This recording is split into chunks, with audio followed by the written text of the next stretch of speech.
Restricted. Restricted. And leaked. And leaked. Area 51. Bob Lazar. Yeah. Secrets. Stay tuned. Oh, right. All right, we're going to get right into the weeds here with Lazar's claims about flying saucers at Area 51. So when he claimed to have worked there, he said there were 9 alien aircrafts being held and studied at the base. In terms of what these alien crafts were being used for, more detail on that in a bit, but basically they were reverse engineering the alien technology. In terms of what these alien aircrafts looked like, Lazar described them as looking completely different from one another. Some of them he only got a quick glimpse of and were too far away to make out proper details, but a couple really stood out to him, and one he referred to as the Jello mold, describing it looking like, quote, your classic Jello mold with the ripples on the sides of it. One he saw looked more like a flat disc, and part of it was damaged. He figured maybe researchers had been maybe testing whether or not their weapons could penetrate it, or it could have just crashed or been shot down initially. And most of his research was happening at Area S4. But let's go to Hannah for more info on that. Alright, thanks James. Unless you're living under a rock, I'm positive you have heard about Area 51, otherwise you probably wouldn't have clicked on this video. But do you know about Area S4? Well, neither did most people until Bob Lazar decided he was sick of the secrets and decided to tell the world. According to him, Area S4 is a secret base located in Nevada near its better-known counterpart, Area 51. So, why the super secret base connected to an already pretty secret base? Well, aliens. Alien spaceships, alien intel, alien technology, antimatter reactors, and Moscovium, also known as Element 151. More on that later. But Area S4 was aggressively denied by the government, who even went so far as to say that Bob Lazar never worked at the Area 51 base in the first place. But here's the thing. At one time, they had also said that there was no Area 51 base, and that they weren't big brothering us either. So in this case, I'm thinking I might be inclined to believe Bob for this one. Now, Bob Lazar also gave vivid descriptions of the technology that was used to gain access into S4, hand scanners. Now, hand scanning tech may not seem all that impressive to us these days, but keep in mind, he was working at Area 51, or claimed to, in the late 80s, so this was pretty advanced technology for the time. If this is true, you can only imagine some of the futuristic tech they could have over there now. According to Bob Lazar, the security system at the S4 facility involved a unique and advanced hand scanning process. When you'd come up to secure areas, you'd be required to undergo a biometric scan using a hand scanning device. Lazar described this device as a very sophisticated piece of tech that scanned the unique patterns and features of the hand to grant access. He'd place his hand on a scanning surface, and the device would analyze all the specific contours and lines on the hand. The security measure was part of the stringent protocols that were in place to control access to all the extraterrestrial technology housed at S4. But now, back to Hannah. Next up, the Roswell crash. Now, while Bob Lazar was not the first person to discuss a UFO crash landing in Roswell, New Mexico, he is the first person who has also claimed to have worked on a secret government base to discuss it. So, what is the Roswell crash? Well, it's an event that took place in 1947. A local farmer discovered what appeared to be a flying saucer crash landed in his backyard. The military was pretty quick to collect the debris. Initially, they were brought to a nearby base, but soon it was leaked that the specimen was sent to other bases in Texas and Ohio for further testing, saying that what had actually landed on the farmer's land was nothing more than a weather balloon. So why did they send it to so many testing facilities? Okay, what's even weirder is that 50 years after the incident, the Air Force released a report claiming that the wreckage was actually part of an espionage mission. Bob Lazar claimed that the whole thing was a poorly planned cover-up, and that the strange events that took place in the area after the crash were due to the fact that what had actually been collected was nothing less than an alien spacecraft. Seems like a lot of lying going on from the government there. They keep changing their story. I'm sure in another 50 years they'll tell us what it actually was. During the Cold War, the US managed to get its hands on Soviet MiG-21 fighter jets and brought them to Area 51 for testing and study. Programs like Have Donut and Have Idea involved flying these captured jets to learn their strengths and weaknesses. Pilots tested the MiGs against American aircraft to figure out how to defeat them in combat. The jets were flown in secret with no public acknowledgement for decades. Studying these enemy planes gave the US military a major advantage by understanding Soviet technology firsthand. It helped improve American fighter designs and tactics. This was, of course, top secret work. Workers and pilots involved had to keep quiet, and any information about these programs was classified. Even now, the details are sketchy because the government still won't talk openly about what exactly happened during these projects. But what we do know is that Area 51 wasn't just a place for experimental American aircraft, it was also where they dissected and flew Soviet planes to stay ahead in the Cold War arms race. Between 1977 and 1981, Area 51 was home to secret test flights of the first stealth fighter prototype called Have Blue. This was the groundwork for what would later become the F-11-7 Nighthawk, the world's first operational stealth aircraft. The goal was to create a plane that could avoid radar detection. The design looked kind of weird, nothing like the sleek fighters you're used to. It was all about bouncing radar signals away so that enemy defenses wouldn't spot the plane. The tests were done at Groom Lake with intense security to keep any photos or sightings out of the public eye. Flying this new technology was not easy. The Have Blue had serious handling issues and crashed during test flights, but the program pushed stealth technology from theory into reality and changed the way wars would be fought from then on. Even though it's old news now, back then it was cutting-edge stuff, locked away in the desert, miles from anywhere. Nobody outside the program had any clue what was going on.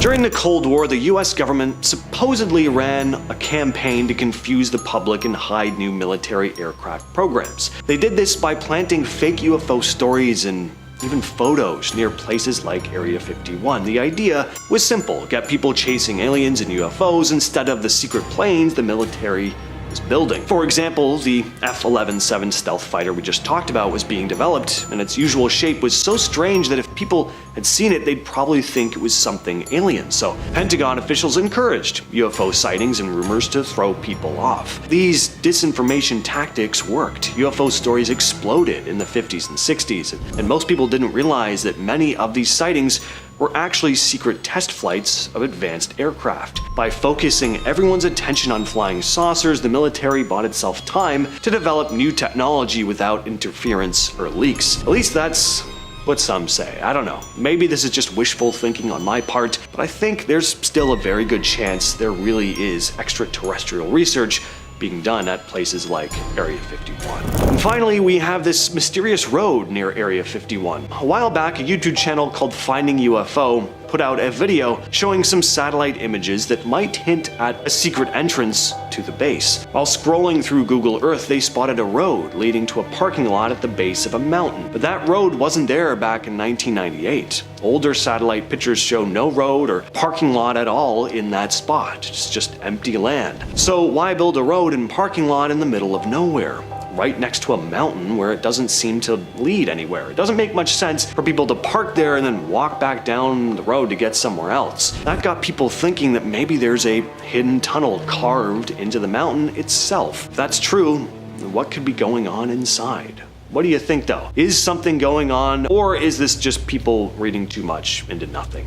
Drop your thoughts down below. We're talking about aliens and spacecrafts and some other things you might not know about what goes on behind the closed gates of Area 51. Starting us off today, we have a mission documented to the public by none other than Bob Lazar. You might have heard of him before. The mission took place in the 1980s and involved the reverse engineering of an extraterrestrial spacecraft fueled by an element that was supposedly undiscovered at the time and wouldn't be openly discovered until 2003, when a team of Russian and American scientists were able to synthesize it. The element was element 115, also known as moscovium. It's super heavy and highly radioactive and apparently out of this world, much like the spaceship Lazar claims to have worked on while working as an engineer on the base. He said that the spaceship had been collected by the agency along with 8 others. It was taken apart piece by piece and then replicated by the Area 51 team. The engineering mission was a success, and the homemade alien spacecraft took its first flight right in front of Bob Lazar's eyes. He claimed that it was nothing like anything he had ever seen before. It did not need any form of acceleration prior to takeoff, but rather the vessel lifted directly into the air and had the ability to fly at unseen speeds. Next up, we have the Advanced Aerospace Threat Identification Mission. That's a mouthful. A secret mission that operated out of the base with the purpose of identifying airborne threats to American land and its people, whether the threats be out of this world or not. I guess it makes sense that this was a classified mission. I mean, who really wants either a threat or target to know that they've got eyes on them? Since the operation began, it's become declassified, but it remains highly unpublicized, most likely due to censoring, along with the fact that there's really not much we know about it other than the fact that that's the name of it, and that's pretty much it. Sources have come forward, however, insisting that the program, which operated for 5 years between 2007 and 2012, with a budget of $22 million, was created for something much larger than international threats, claiming that the majority of the budget was dedicated to identifying and capturing intergalactic ones instead. Which of course brings us to the Roswell cover-up and others like it, aka the ongoing mission of the base to keep Americans and the rest of the world in the dark about what's really going on in our skies, our atmosphere, and our galaxy. The Roswell incident follows an aircraft that crash-landed in the field of a farmer in New Mexico. When Area 51 got news of the incident, they rushed to collect all the pieces and cover up all traces of the wreck. They claimed it was a weather balloon but never released any proof. And on top of that, what they collected from the farmer's property was sent to multiple other bases for a more in-depth analysis. If it was actually a weather balloon, I really don't see why that would be necessary. Of course, this isn't the only possible UFO cover-up known to date. Multiple sightings of UFOs have been reported and subsequently debunked, quote unquote, by officials at Area 51, but they rarely provide any information beyond a statement saying, "It's not what you think it is." Well, I don't think I believe them. Next up, we have hazardous waste disposal and the possible underground testing that took place in, on, around, or under Groom Lake, also known as Papoose Lake. That's a fun one to say, papoose. On January 30th of 1996, US President Bill Clinton signed a presidential declaration exempting the Air Force operations near the lake from having to comply with federal, state, interstate, or local hazardous or solid waste laws based on the grounds that it might require the disclosure of classified information.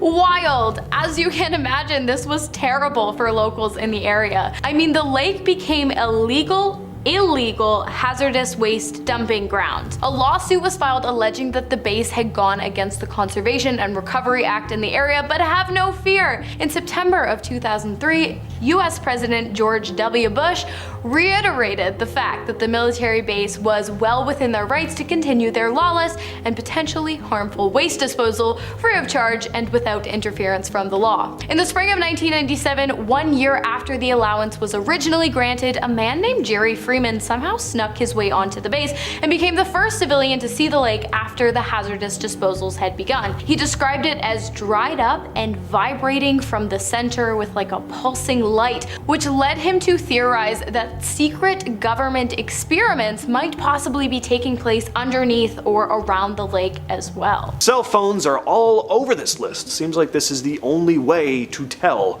if someone's traveled back in time and showed up on camera. So this one comes from a behind-the-scenes video that was included as a bonus feature for Charlie Chaplin's 1928 movie, The Circus. Shows people arriving for the film's premiere. It's street footage outside the theater in Los Angeles. But if you look closely, there's a woman walking by in the background doing something very weird for 1928. She's holding something up to her ear, and she's talking into it like she's on a cellular telephone. Filmmaker George Clark posted the clip online back in 2010. He called it Chaplin's Time Traveler. The mainstream explanation is that she's using an early hearing aid. Apparently those did exist in the late 20s, and some of them had to be held up to the ear like that. I don't know, news to me. Did a man somehow teleport onto this road in Russia? Take a look at this. It's always Russia, isn't it? I don't know why so much bizarre footage comes out of there, but this is a very strange video. I just don't understand where this guy appeared from and how he didn't get pancaked by that truck. Makes no sense. Slowing the video down though, I don't know, maybe it looks like he was already walking on the road and the truck was just blocking our view of him, and then it does this insane swerve to avoid hitting him, but even still, this is crazy. I mean, it really does look like he just spawns out of nowhere like a video game, and whatever the explanation, he was definitely an inch from death. This one comes from a photo taken in... I'm sorry, editor. Just gonna have to insert the name in text here. This place is in Iceland. It's 1943. Nothing out of the ordinary here, right? Just a bunch of people standing around the street dressed in typical 1940s attire, but let's play some Where's Waldo. Can you spot a dude talking on a cell phone? See the guy leaning against the building? Interesting indeed. He's dressed more casually than everyone else, almost modern. I mean, he's wearing a trench coat, but modern. He's holding something up to his ear though, like he's on a phone call. Now, obviously flip phones weren't a thing in 1943, so what's this lad here doing? Was he just checking or adjusting a pipe by listening to it? Was he scratching his face with something? Absolutely not. Don't be ridiculous. This fool was talking on a cell phone. He didn't think yours truly would notice, but I did. I did. Sue me. Honestly though, it really does look like someone using a cell phone. Like a guy who stepped out to take a call, you know, during a street fair or something. There's a short film from the UK that was shot in the early 1940s. It shows a bunch of people relaxing on a beach. Got kids building sandcastles, there's people reading newspapers. But right in the middle of the frame, this one guy walks through holding something. And yes, sorry for the lack of variety here, but it really looks like this man has a cell phone or some other modern piece of technology. But instead of talking on it, looks like he's texting. At least that's what a bunch of people online have said. He just looks weirdly modern and out of place. The suit probably has something to do with it. I don't think I've ever seen someone in a suit and tie at the beach. Maybe Doctor Who? But what does Doctor Who do? I don't know, you tell me. I'm Star Trek all the way, but I think he has time traveled. In 2008, a team of archaeologists in China opened what was supposed to be a completely sealed tomb, untouched for about 400 years. As they carefully went through the site, they found something on the floor, a small metal object that looked like a watch. Wasn't an ancient sundial or a decorative bracelet or something. This was an actual modern-looking watch. The time was stuck at 10:06, and the back of it was engraved with the word Swiss. Now, a find like this makes no sense. Wristwatches weren't invented until long after the tomb was sealed, and while Switzerland is definitely known for watches today, the idea that a Swiss-branded watch somehow ended up in a centuries-old Chinese tomb was very odd, to say the least. So, yes, some believe this was a case of someone slipping into the past and leaving behind their watch before returning to their own time. So this is Greta Thunberg, and this is not Greta Thunberg. Apparently. That's because this photo was taken in 1898 during the Klondike Gold Rush. The similarity is uncanny though. She even has the same braid, same serious expression. Suffice to say, this photo blew up online. Some took it as a joke, calling her a time traveler sent back to warn us, but there are totally people out there who fully believe Greta's part of a secret government time travel program. What do you all think? And of course, we gotta talk about this one. This photo was taken in 1941 at the reopening of the South Fork Bridge in British Columbia. It's your typical black and white historical image. Everyone's standing around in old-fashioned coats and hats and suits, except for one guy. One dude looks like he walked straight out of a college campus in the 2000s. He's wearing what looks like a modern sweater with a graphic tee underneath and sunglasses. He's also holding a small camera that seems pretty compact for the time. He sticks out so badly, it's almost like someone photoshopped him in. But that's not the case here. Forums and YouTube videos started popping up, calling him the time-traveling hipster. But of course, there's always someone ready to kill the vibe. Debunkers pointed out that the sunglasses were actually around in the 20s and 30s. The printed t-shirt is likely just a sweater with a Stitch logo, yada yada. And while the camera does look modern, compact cameras apparently did exist then. They just weren't super common, but Time travelers, double suns in the sky, and colliding worlds, these are real, parallel universes captured on camera that scientists can't explain. One of the strangest phenomena caught in camera is the double sun effect. Basically, people have filmed what looks like two suns in the sky, and while this could be an optical illusion, some people think there could be something else going on. That what we're actually seeing is a glimpse into a parallel universe or an alternate reality. Jim Kaller, an astronomer at the University of Illinois, explains that the double sun is likely an optical refraction, but he calls it a, quote, pretty darn rare one, and admits that it's not fully explained by science, saying, "I doubt it's been computer modeled. There must have been some blob of atmosphere somewhere that caused this truly spectacular phenomenon, which in a sense is a mirage," end quote. Now, typically mirages happen when particles in the air bend light, but they're usually vertically aligned with the light source, not side by side like this double sun effect sometimes is. Kaller thinks that it could be a thick patch of atmosphere moving in front of the sun. There's even a historical reference to this in a book called Light and Color in the Outdoors by Flemish astronomer Marcel Miniart. He describes double sun phenomena in such detail that it almost matches the modern sightings. He wrote, "So many other instances have been reported that there is no longer any doubt about observations of sun and mock suns being at exactly the same altitude." But even with all this, experts still aren't sure what exactly causes this effect. Grant Perry, an atmospheric scientist, said, "This is not a common optical phenomenon that we're seeing here. It's definitely one of those effects that leaves you wondering, could we be seeing something more than just an optical illusion?" Imagine for a minute, if you will, that you've just died in a freak accident.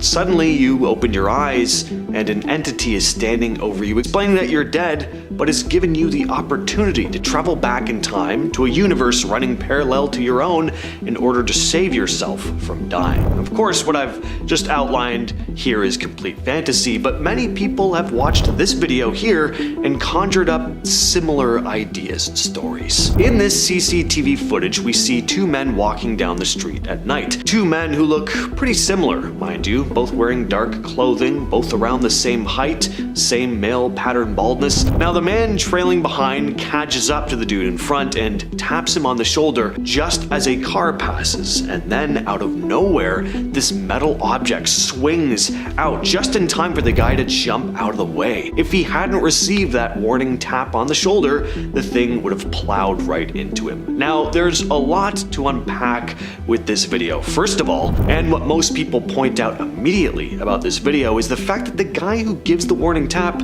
seems to know what's about to happen. He doesn't look back and react like, "Oh God, we're about to be hit, I better warn this guy." No, he doesn't even seem concerned with his own safety at all. He just is always looking forward, taps the guy, totally calm, almost as if he's experienced this before. He also doesn't stick around, doesn't look at the guy directly, just taps him and then moves on, almost like he doesn't want to be seen. But why wouldn't he want the other guy to see his face? Why the hurry to get away? Well, the fun theory, of course, that started to spread online is that the dude who gave the tap is a time traveler, possibly even a future version of the dude who nearly got hit. Now, is this the only explanation? Well, of course not, but it's a fun idea, and I think there's enough strangeness about this video that it's not easy to chalk up to mere coincidence. Even if there's nothing extraordinary about this video, it's pretty miraculous how this man was mere inches from death.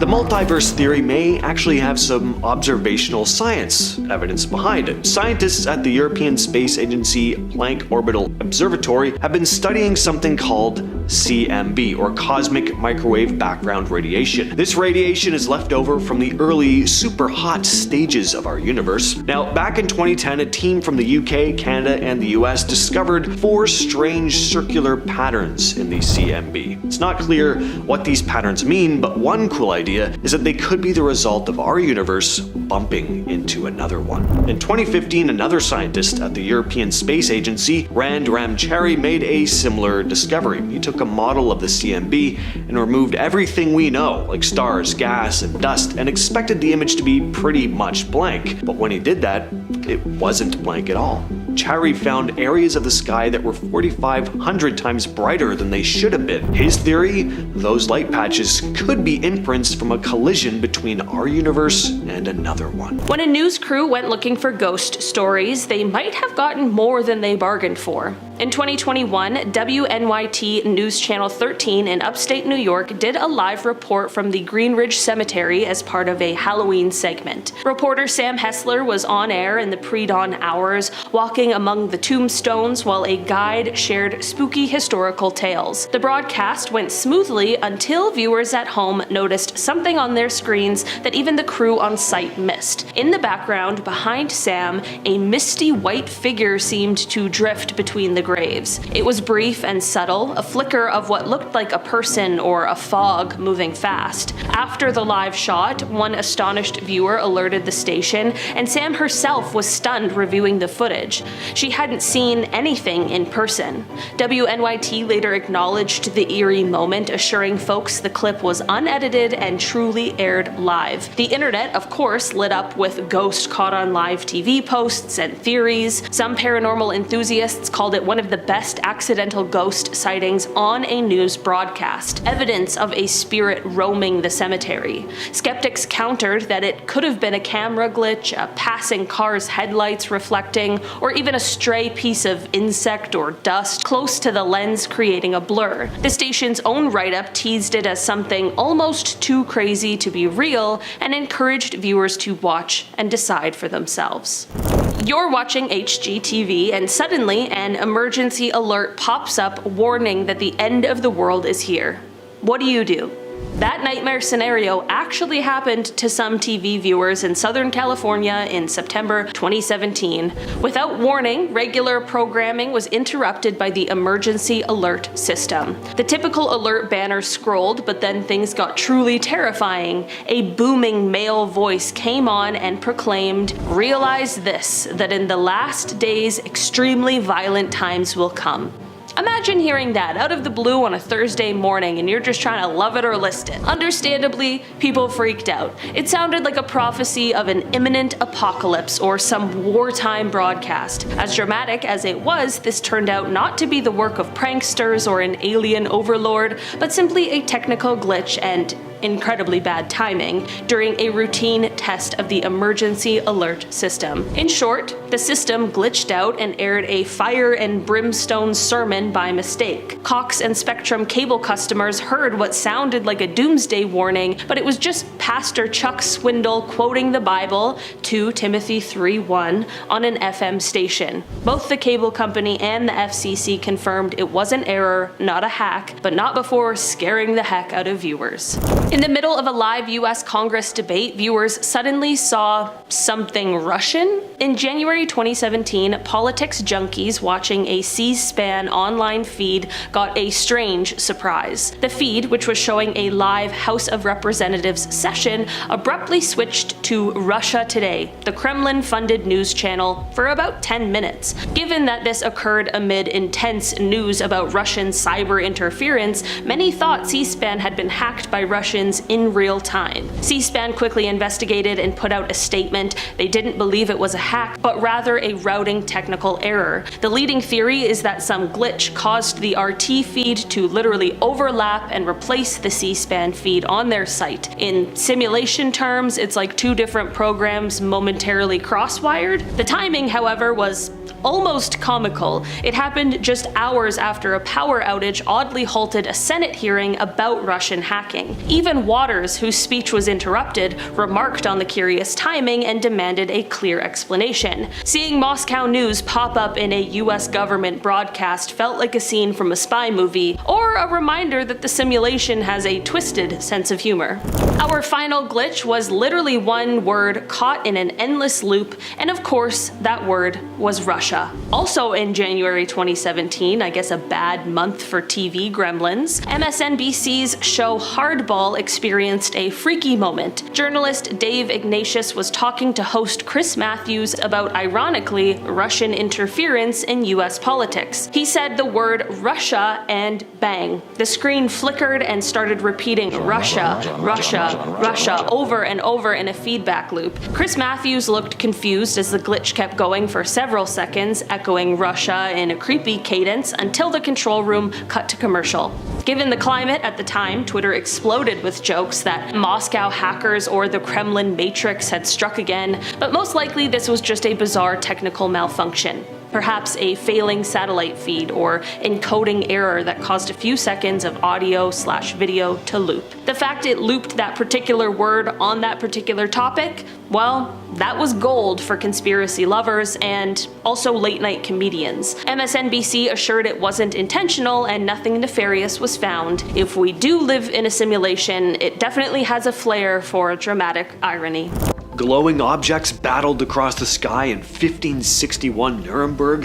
In 1972, a group carried out one of the strangest paranormal experiments in history, and in 1930, an entire Inuit village vanished overnight. These are real incidents that make you question reality. You don't often hear about UFO stories from the 1500s, and that's exactly why I find this case so incredibly fascinating. In Nuremberg, on the early morning of April 14th, 1561, people stepped outside to see the sky absolutely filled with mysterious flying objects, glowing spheres, cylinders, crosses, hundreds of them. And they were all battling each other. People watched as these red arcs shot out these smaller balls and rods that started slamming into each other, spinning wildly through the air. This went on for over an hour. Witnesses described the objects like they were exhausted warriors, eventually falling toward the ground in clouds of smoke, burning as they dropped. And then this massive black spear appeared in the sky, stretching across from one horizon to another, motionless against the morning light while everything else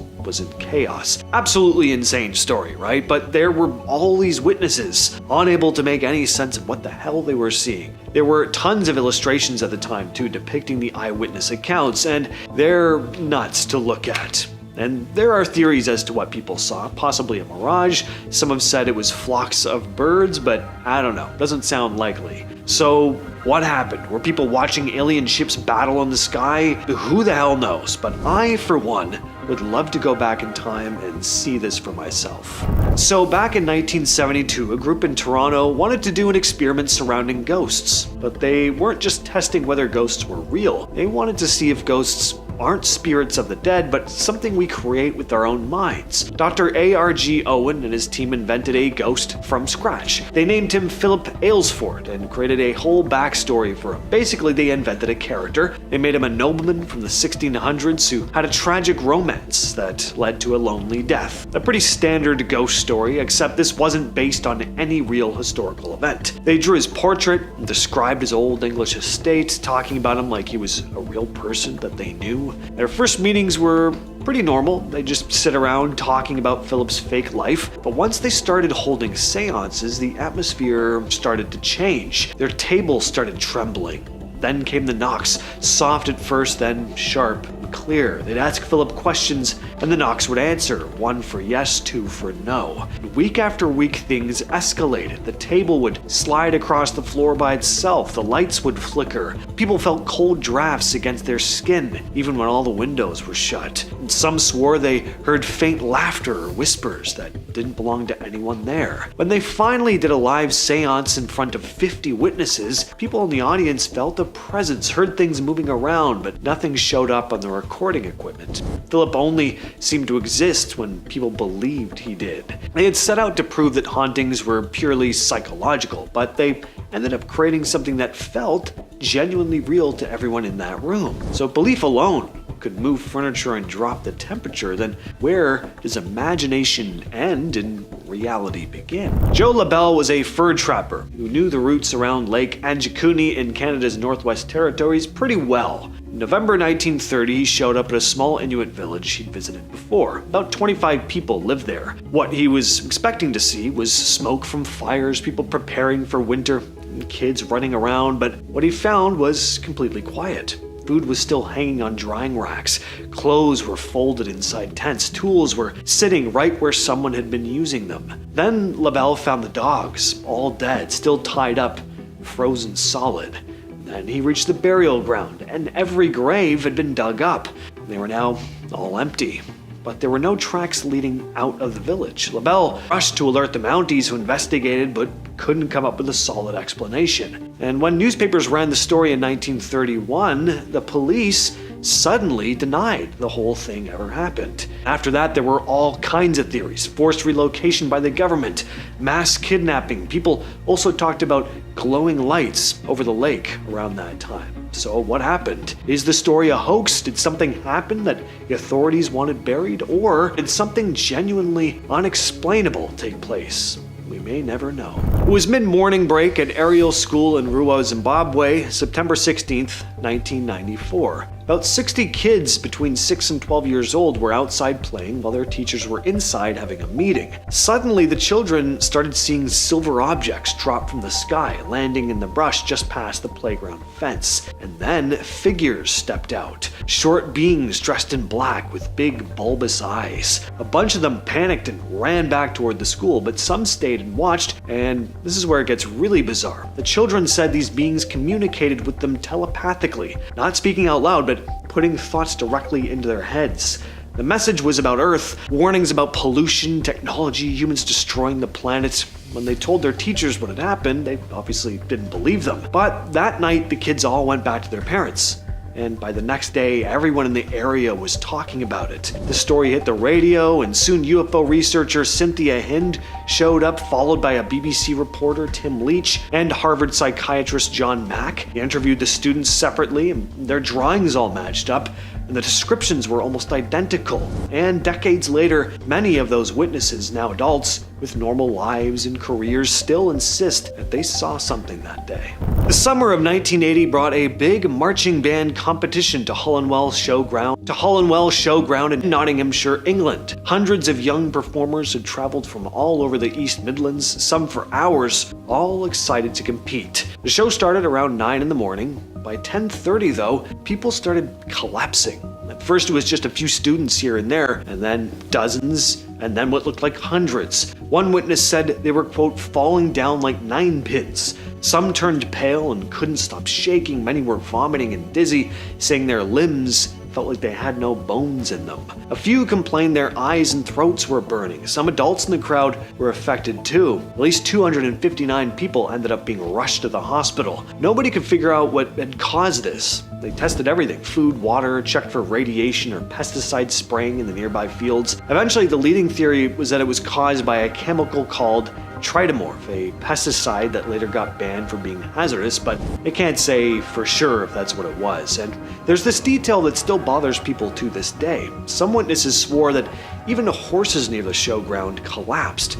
Whatever happened at Hollandwell is still considered one of Britain's most disturbing mass fainting events. Next, we are talking about the anomalies in the cosmic microwave background. So for this one, we are taking a look at the universe's oldest light. That is the cosmic microwave background, also known as the CMB. This is like the universe's baby picture taken shortly after the Big Bang. Now, this light should be pretty uniform, but scientists have noticed some weird patterns and anomalies in it. It's as if the universe has a slight glitch or a kind of a cosmic watermark showing up in this ancient glow. Some folks think these odd patterns might be like the digital artifacts you see in images that have been compressed too much, or when your video game starts showing weird lines because of a graphics bug. What's super intriguing is that these anomalies could hint at a digital grid or a kind of underlying scaffold to space-time, sort of like how pixels build up your screen. If our universe were a simulation, you might expect to see some clues at the largest scales, and these odd patterns in the CMB are like potential Easter eggs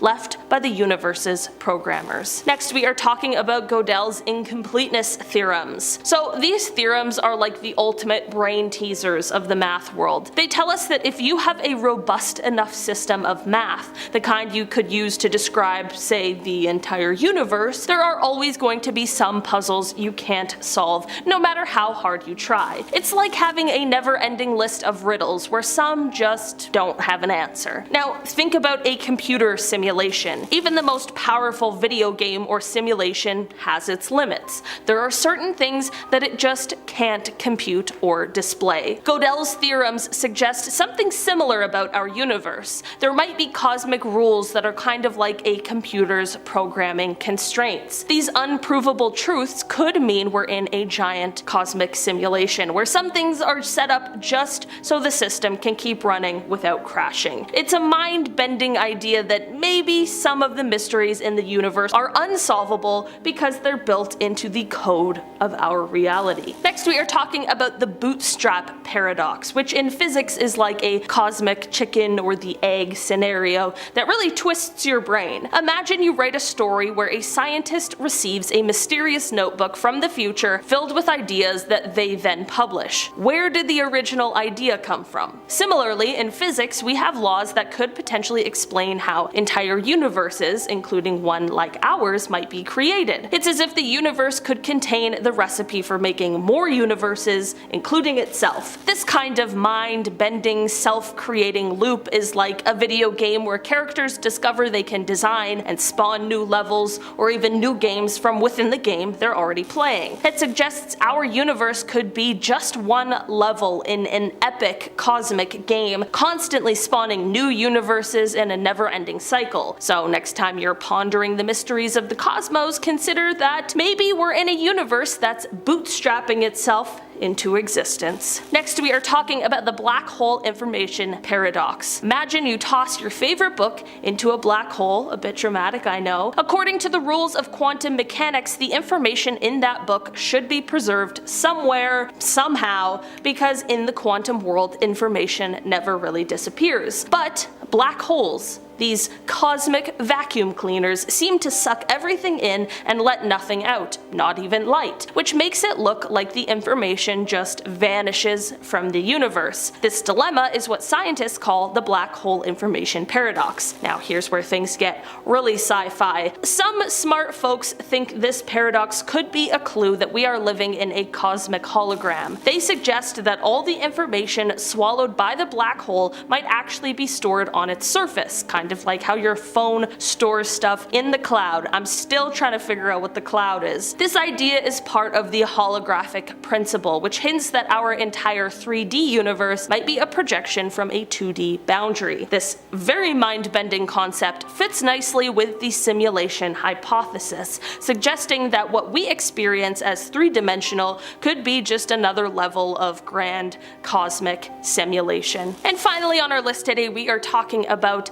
tampering with the experiment. So imagine if we found out for sure that our whole life is just a massive computer game and everything we've just spoken about is in fact true. Now that's what Professor Preston Green from Nanyang Technological University in Singapore is thinking about. He's pretty worried that if our scientists ever manage to prove that we are living in a simulation, it could cause a huge mess. So here's the deal. According to Green, if we start running experiments and suddenly figure out that yes, we are indeed a simulation, this could really mess up the whole point of why we're being simulated in the first place. Green suggests that if we get too nosy and prove that we're just bits of data in a cosmic computer, the beings running this show might just hit the off switch. Why? Well, because if we know we're in a simulation, then we'll probably change our behavior so much that the simulation stops being useful for whatever questions our creators are trying to answer about their own world. So, while it's fun and kind of weird to think about being in a giant video game, Green warns that proving it could lead to game over for all of us. So just be careful, you know? They have questions for us, buddy, I got questions for them, okay? Imagine a day where you can simulate a world so perfectly that you can recreate every single neurosynaptic thought you could have, but now you're in the simulation on the computer. Is reality all just one big simulation? Well, some big names like Neil deGrasse Tyson, Elon Musk, and many more think it's a very possible that we are. So let's get into it. Neil deGrasse Tyson, one of the most charismatic scientists since Bill Nye. He thinks that there's a very good chance we could be living in a simulation. In fact, he thinks it's about a 50-50 chance. All of this could be one big simulation sitting on someone's hard drive. When Tyson was asked about us possibly living in a simulation of some kind, he said, quote, "I think the likelihood may be very high." Then he noted the massive gap between human and chimpanzee intelligence despite how much DNA we share with each other. 98%, just so you know. So in the vastness of space, there could be some other beings far, far more superior to us in every conceivable way. Tyson went on to say we would be drooling, blithering idiots in their presence. If that's the case, it is easy for me to imagine that everything in our lives is just a creation of some other entity for their entertainment. A lot of the popularity about the whole "are we living in a simulation" thing came not only from The Matrix, of course, but from Nick Bostrom, a philosopher at the University of Oxford in 2003. He came out with a theory that what we perceive as reality might actually be a sophisticated computer simulation created by an advanced civilization. He based his theory on three possibilities, one of which must be true. Either human civilizations never reach a stage where they can create such simulations because they either go extinct or choose not to. Advanced civilizations are not interested in creating simulations of their ancestors' lives. And the third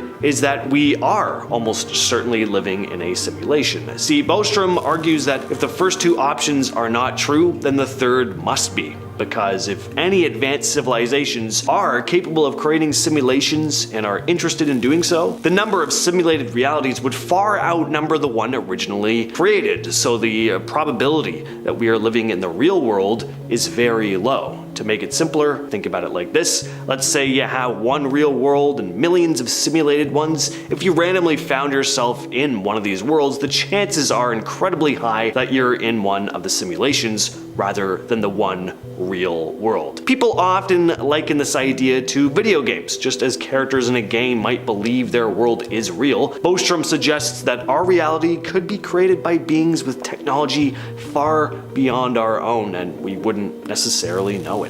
Next up, we have Elon Musk, a man so incredibly smart, yet so incredibly dumb at the same time. It's weird. Anyway, we're not here to talk about Elon Musk himself really, but his theory on a simulated world. Let's get into that. The CEO of SpaceX and Tesla himself really believes that we are indeed living in a simulation. He's talked about this on the Joe Rogan podcast and press conferences, and unlike the other folks on this list who just theorize about it and think it could be a possibility, Musk is like 99.9% sure, stating that there's a quote 1 in a billion chance we're in base reality. So just a little less on the fence than Neil deGrasse Tyson, for example. Max Tegmark is a physicist at MIT who's written a couple papers on simulation theory, one in 2014 entitled "Is the Universe a Simulation?" and another that came out just a couple years ago called "Detecting Structures in Universe Simulations," which he wrote along with postdoctoral researcher at the University of Copenhagen, Hans Olaf Kold. Max Tegmark believes that our universe can all be broken down mathematically, and that even reality itself is part of a mathematical structure. Now, he outlined this in his 2014 book,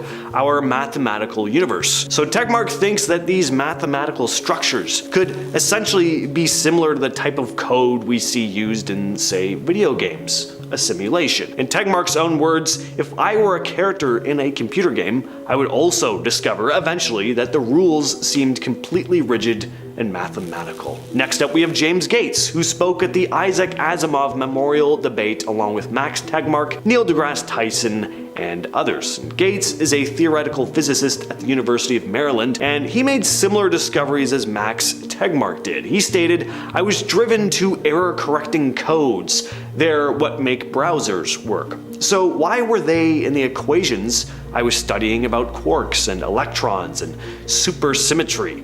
This brought me to the stark realization that I could no longer say people like Max are crazy. So we've discussed a lot of theories and stuff from scientists, but how about strange first-hand experiences? This story comes to us from Reddit user JenL729. When I was about 4 or 5 years old, my father's uncle passed away. My father was going to the wake, but my mother was working, so he needed to bring me with him. I had never been to a wake or a funeral before, and I do believe this was my first ever experience with death. We arrived at the funeral home and I followed him through the procession of family members. Then we approached the open casket. I don't recall being afraid. Curious and bewildered would be better terms to describe the feelings, I think. I do know that there was absolutely no sense of fear at that point. We stepped away from the casket and I stood by my father as he chatted with family members. I needed to use the restroom. and it was just around the corner, so he told me to go and come right back. I turned to the corner, used the restroom/sink, then exited the bathroom.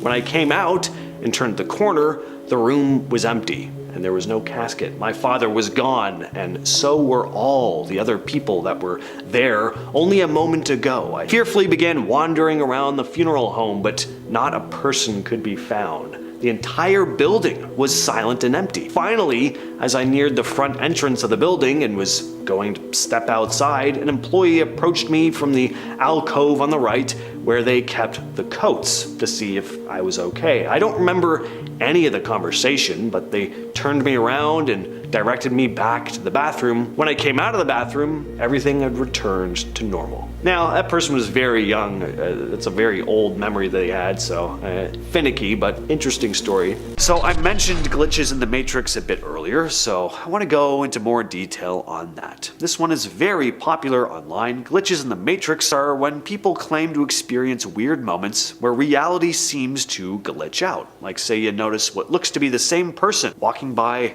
twice in a row, or objects appearing or disappearing out of nowhere. Just weird stuff like that. Almost like a video game that's failing to render things correctly. The idea here is that we could be living in a simulation, and every so often, the code that runs the simulation gets a little wonky. But to take it a step further, what if those glitches aren't just errors in a simulation, but signs that our universe is brushing up against another one? In theory, if parallel universes do exist, we could occasionally get a peek into them or experience moments where the fabric of space-time bends. Could be as simple as noticing a repeating pattern in your day, but your brain can't quite reconcile with what you know of reality. It's like your system glitches out because it's trying to process something from another universe that doesn't quite match up with your version. The experience of missing time. This one is a classic, especially when it comes to UFOs. There are tons of stories and cases of people driving around a desolate road late at night when they see a strange light in the sky, and then all of a sudden, hours, or sometimes even days have passed that they just have no recollection of. Missing time. Could this phenomenon be connected to parallel universes? Well, the theory is that these abductees may have actually slipped into another timeline. As for whether aliens are involved or not, who knows? Point is, something could shift in the fabric of space-time and your consciousness jumps into a new version of reality, leaving this gap in your memories. It's not so much that time was stolen from you, it's more like you temporarily just moved into another timeline, and when you returned to your own, it felt like you lost those hours. Quantum tunneling is a very bizarre phenomenon where particles can move through barriers that should, according to physics, be impossible. Picture it like a ball traveling through a solid wall instead of bouncing off it. Yes, this does happen, but the science is very hard to explain. Again though, parallel universes, could they play into this? Could particles be tunneling from one reality to another? Instead of just interacting with the particles in our universe, these particles might slip through some sort of portal into another reality. This could help explain some of the bizarre stuff we see in our world that doesn't really make sense. Random moments where the laws of physics seem to just not apply. When it comes to parallel universes, the rules we know might not work the same way, and particles that can tunnel through different dimensions, well, that could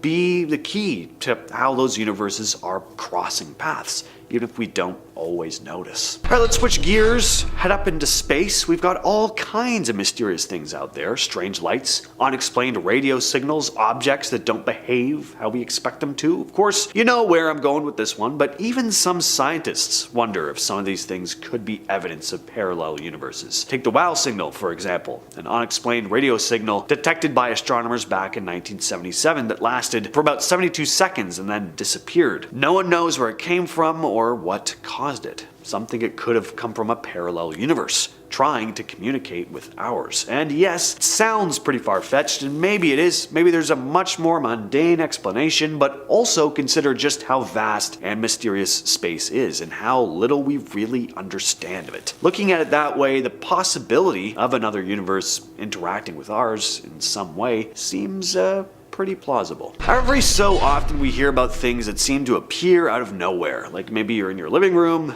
you find a book on your coffee table that you're pretty sure you didn't buy, or maybe you swear you put your keys in one place but you find them sitting in a completely different spot and no one moved them. Or the reverse, objects just disappear without a trace. Can most situations like this be chalked up to our brains just sucking at remembering things sometimes? Sure, but could there also be something else going on in very rare cases? One theory is that this could be the result of objects slipping in and out of parallel universes. Say you leave your socks sitting on the edge of your bed, but when you turn around to grab them, they're nowhere to be found. So you look all over your room only to find that they're actually sitting on your bathroom counter. What if they were simply sucked into another version of reality for a while? Maybe it was in a parallel universe for a second, but when the reality shift happens, it comes back, just not in the same place you left them. Mandela effect. The phenomenon where a large group of people remember something in a certain way only to find out that it never actually happened that way at all. I think what's so interesting about this one is that unlike stuff like deja vu or objects going missing, situations that are a lot more likely to happen in isolation, Mandela effects are corroborated by mass amounts of people. For some context, the name Mandela effect comes from people remembering Nelson Mandela dying in the 80s, when in fact he passed away in 2013. Some people think this is a glitch in our collective memory. Like we've all tapped into a parallel universe where things happen just slightly differently. The list of famous Mandela effects is huge and just continues to grow. From the famous Bernstein Bears versus Bernstein Bears confusion to the misremembered lines from famous movies like Star Wars and Forrest Gump. It's almost like there is a version of reality that some people are still hanging on to, still remembering, even though it never actually existed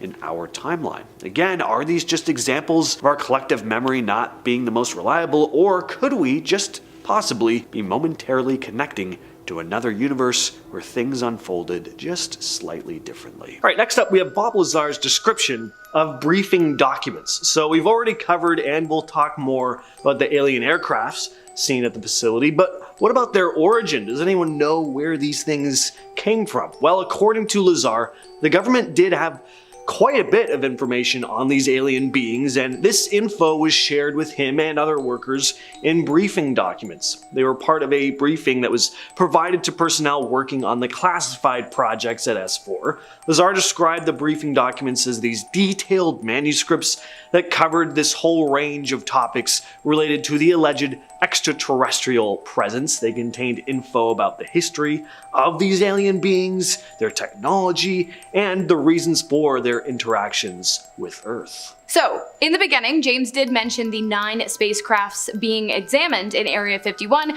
but furthermore, over at Base S4, it appears, according to Lazar, that they were actually able to figure out exactly how one of the vessels runs. And apparently, it's on Moscovia, aka element 115, or 115. The element supposedly first became known in 2003 after it was synthesized by a team of Russian and American scientists at a joint institute for nuclear research in Russia, although Lazar claims to have seen the element at the S4 base in the 1980s.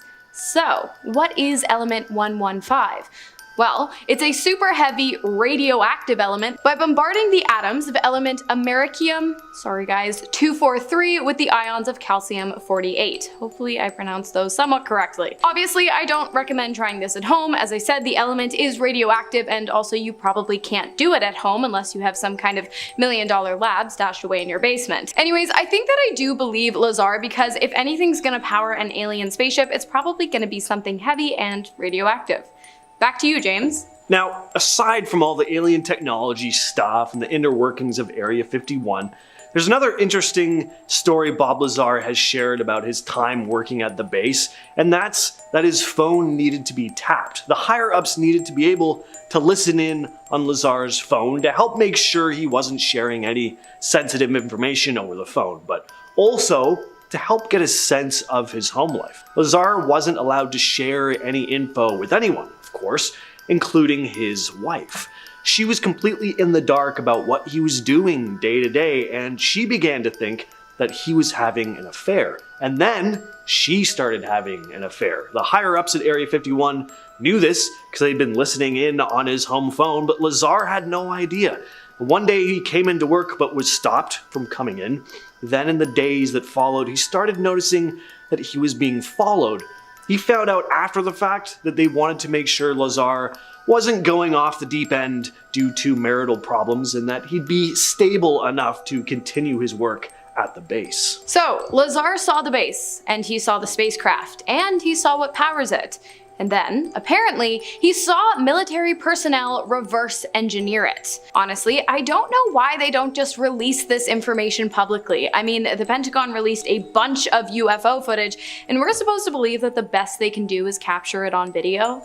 Like, isn't the United States supposed to have the most powerful military in the world or something? I'm just saying, it might make them look better, and smarter, and more capable if they just said, yeah, we found a spaceship, and it's ours now. But I guess you guys aren't here to listen to me rant about the pointlessness of gatekeeping UFOs. So, Lazar claims that by dissecting one of the vessels on base S4, the government was able to figure out how to build one themselves. Not only that, but he was actually one of the engineers who helped them do it. He also claims that the team used anti-gravity and antimatter technology while crafting the ship, and he had a front row seat to its initial launch. Thank you, Hannah, and now I'm going to talk more about that launch.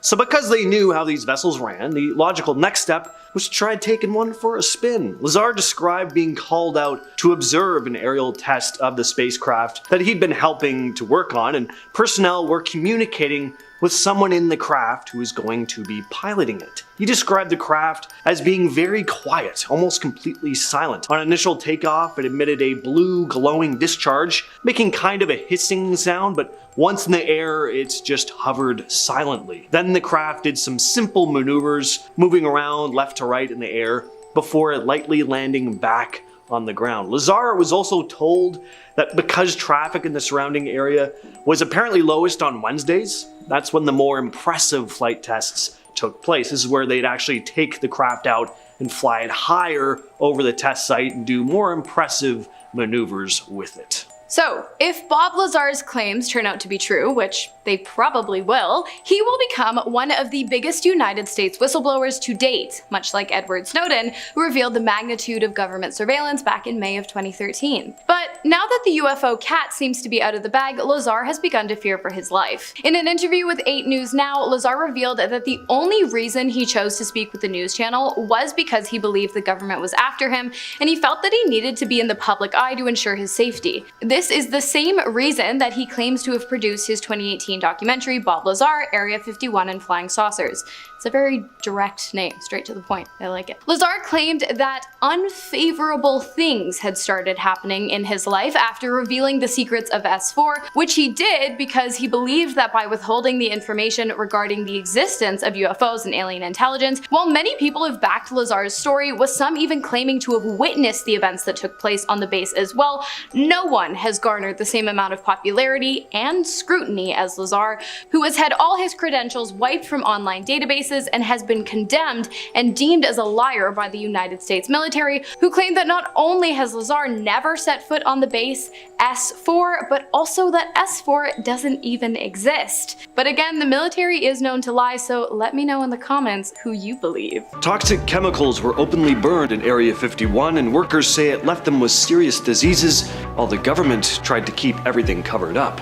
In 2023, a whistleblower told Congress about a secret UFO recovery program, claiming they'd collected alien technology. And then there's the old Yankee Blue rumor, alleged Pentagon briefings about UFO crashes and alien bodies that even presidents supposedly couldn't always access. These are horrifying details about Area 51. Several former workers at Area 51 claim the base was the site of serious environmental problems. According to lawsuits, for years, hazardous chemicals like resins, paints, and solvents were openly burned in large pits at the site. These chemicals were apparently used to build classified military aircraft, like the stealth bomber. Workers say they regularly would inhale thick, toxic smoke as barrels of waste were doused in jet fuel and set on fire. Sometimes twice a week. They describe being ordered to climb into the burn pits after the fires died down to stir the ashes. A lot of workers developed serious health issues, like respiratory problems, strange skin conditions that cause these hard, scaly growths, which they nicknamed fish scales, and of course, cancer. 2 workers, Walter Kaza and Robert Frost, both died from diseases their families believe were caused by these toxic exposures. Biopsies of Frost's body showed there were high levels of industrial chemicals. When the workers and their families demanded answers, though, the US government refused to release any information. President Bill Clinton personally signed an order keeping the details classified, calling it a matter of national security. Even when the Environmental Protection Agency finally inspected the base, the results were kept secret. The government's official stance is that nothing illegal happened, because officially, nothing happens at Area 51.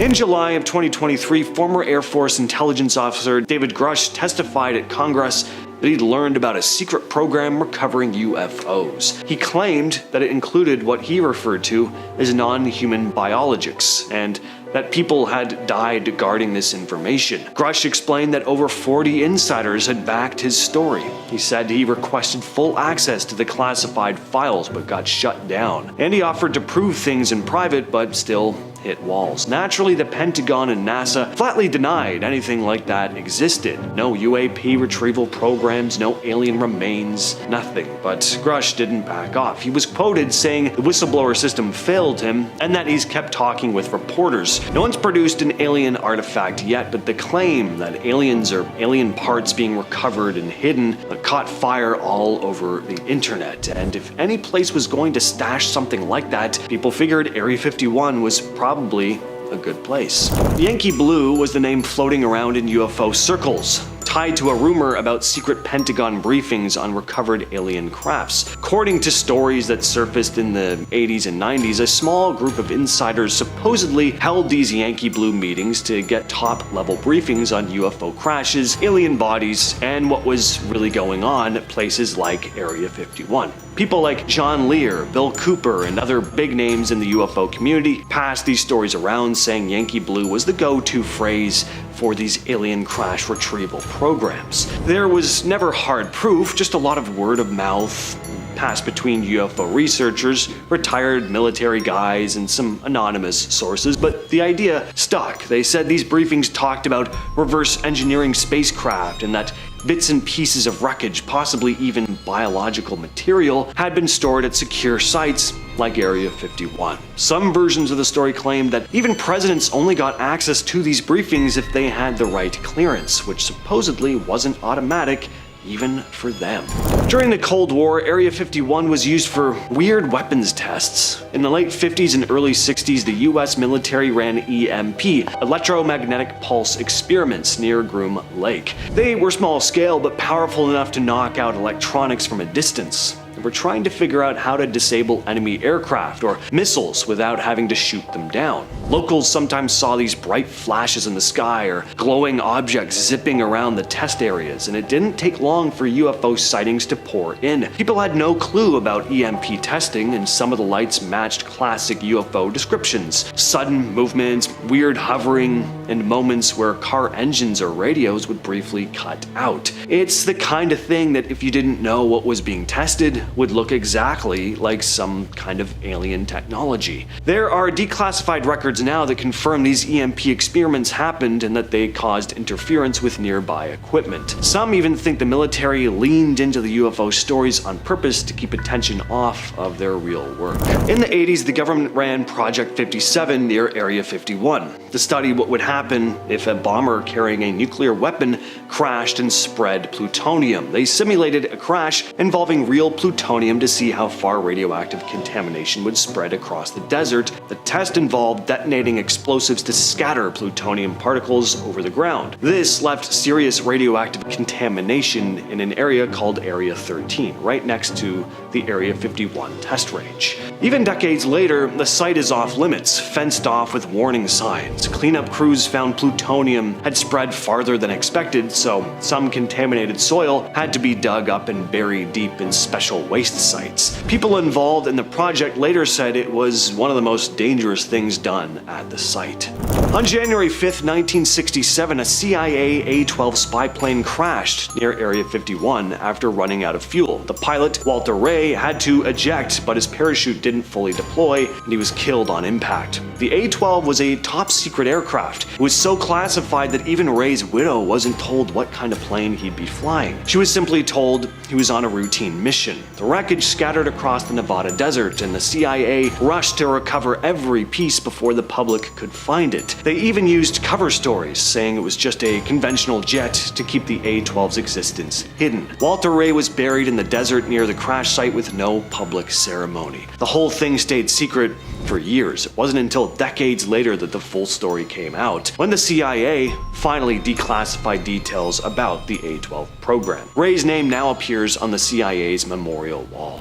Next up, we've got Mission Totally Spies. Not really, but it was totally a mission that involved a spy plane, more specifically the Lockheed U-2 spy plane, a United States aircraft that in August of 1955 had the ability to fly up to 70,000 feet high at 500 miles per hour. That's super advanced for the time. The reason that the plane was engineered, built, and tested on the base was because Area 51 is massive, which allowed the process of inventing, testing, and deploying the plane to take place virtually undetected.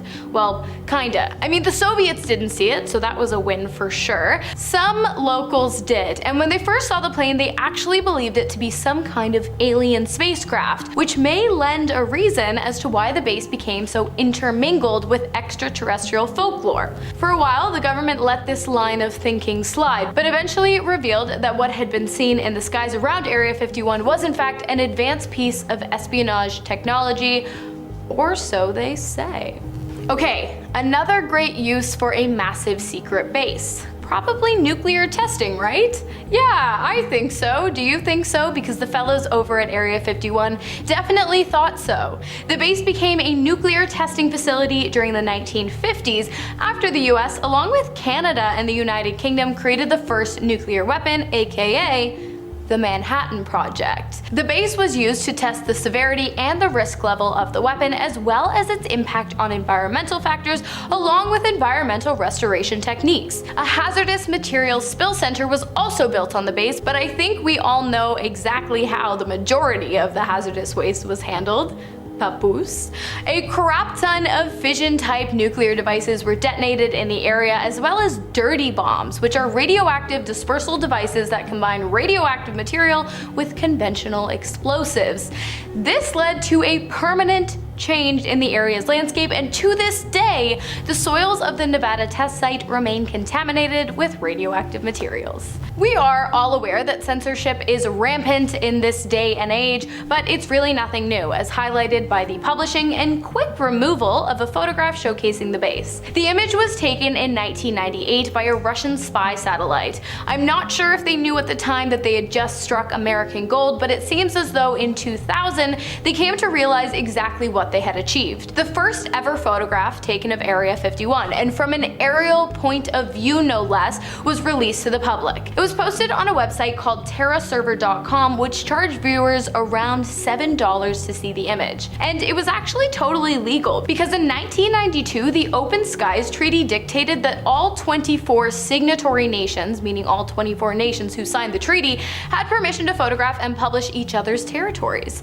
What's strange though, is that shortly after the release of the photograph, the website was hacked and the photo disappeared. A website that was working just fine without any issues for years prior. After the image was released, the Pentagon did, however, finally acknowledge the fact that they did, in fact, have a large military base operating in Nevada, but provided no information regarding said operations. While the photo was removed back then, it's now back on the internet and available today. Speaking of the Pentagon, it seems as though in 2020 the public finally got their wish when the Pentagon finally declassified a number of videos and photographs that we were, all well aware that they had. I'm talking UFOs, baby. The Pentagon released the photos and videos on their official website, showcasing a variety of unidentified flying objects and aerial phenomena. Along with this, the FBI also declassified 16 documents outlining their thoughts and findings on the matter, although a lot of the information in the documents has been redacted. So the truth is out there. The government has admitted to having a secret base and to having been actively tracking UFO and UAP activities.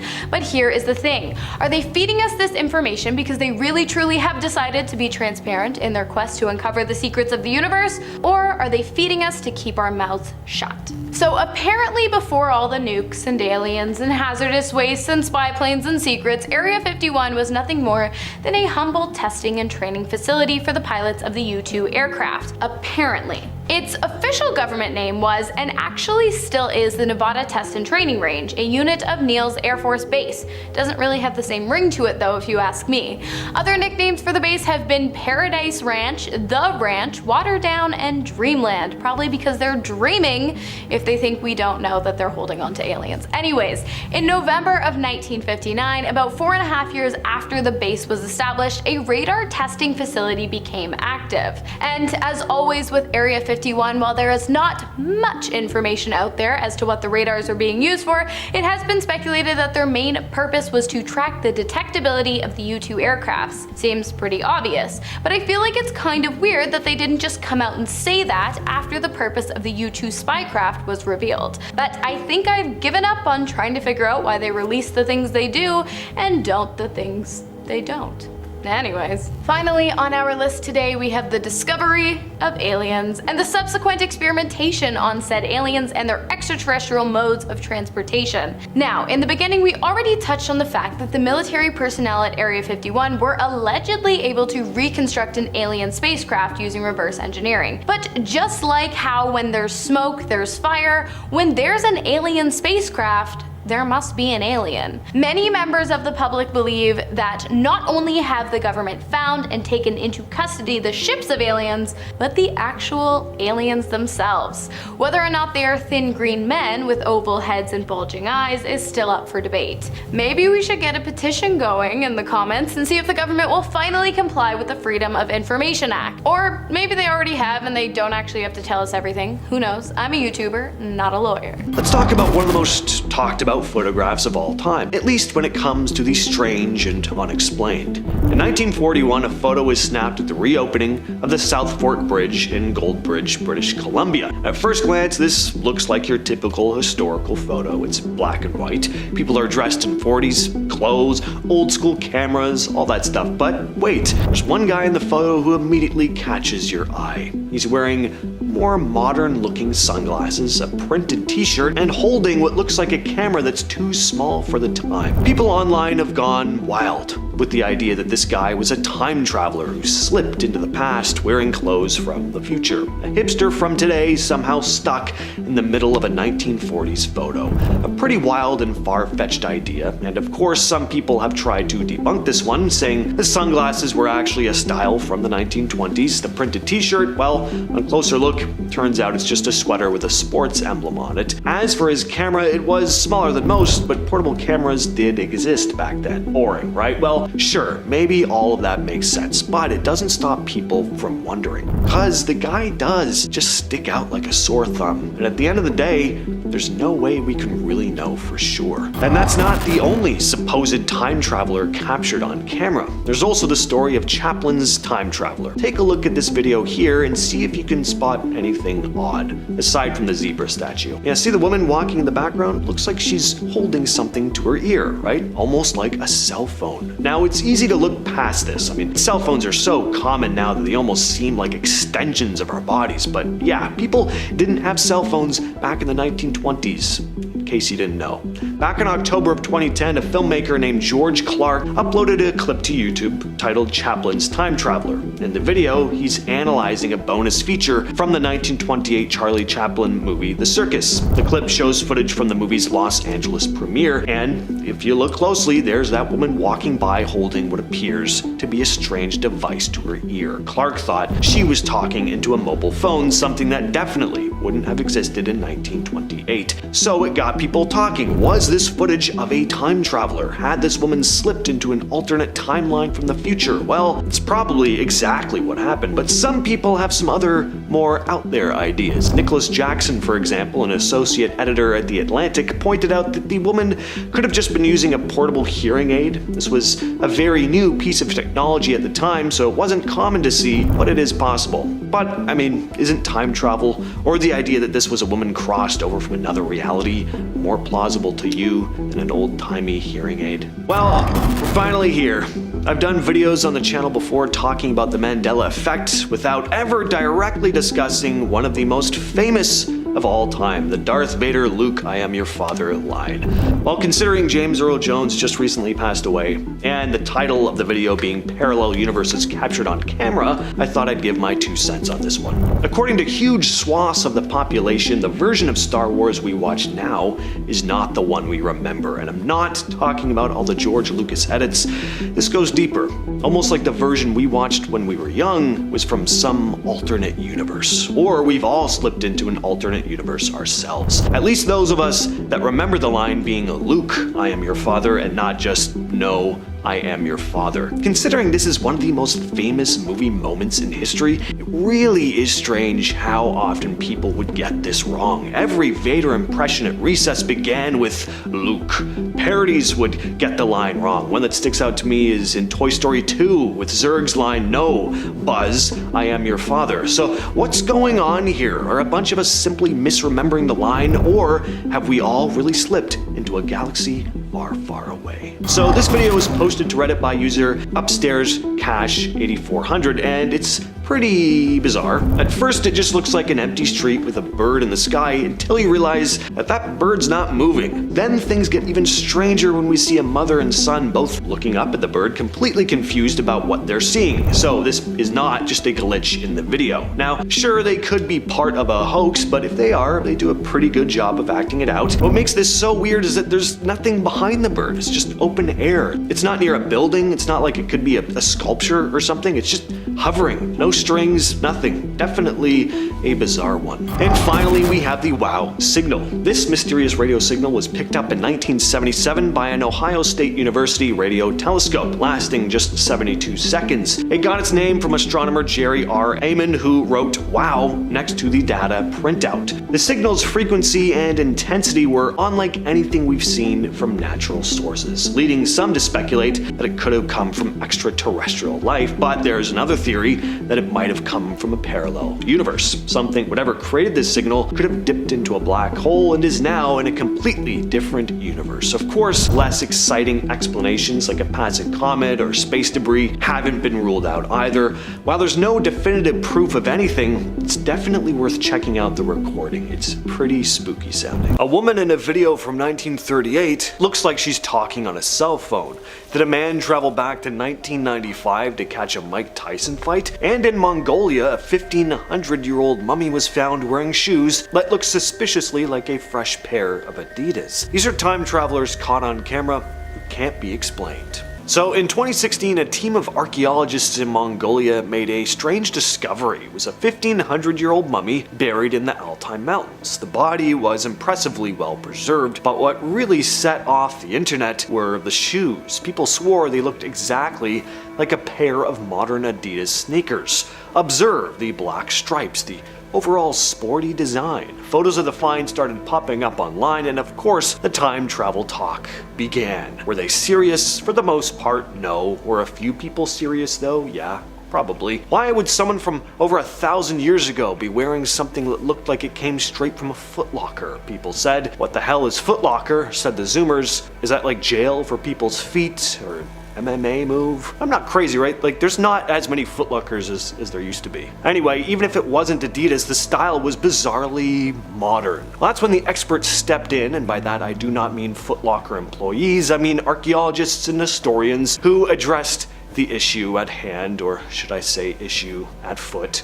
And they said, no, these are not Adidas. Stripes were apparently part of traditional Mongolian stitching, and the shape of the shoe was just, I don't know, a coincidence, I guess. According to researchers, it wasn't meant to look like a sneaker, it just aged in a way that made it look familiar to us now. This is what Mike Tyson used to look like before his face tattoo. This is footage from his 1995 boxing match with Peter McNeely, but when you slow it down and zoom in on a guy sitting ringside, something looks kinda out of place. Someone looks like they're holding up something that looks exactly like a smartphone, filming vertically, which is weird because it's 1995. Phones like that just didn't exist yet. The first smartphones were still years away, and the first phones with video cameras were even further off. But this guy is clearly holding something slim and rectangular. You can even see a lens glint in the light, like it's catching the action. So what was it? Well, some say it was just a camcorder, but camcorders in the mid-90s were clunky, didn't hold them like a phone. Others say maybe it was a prototype.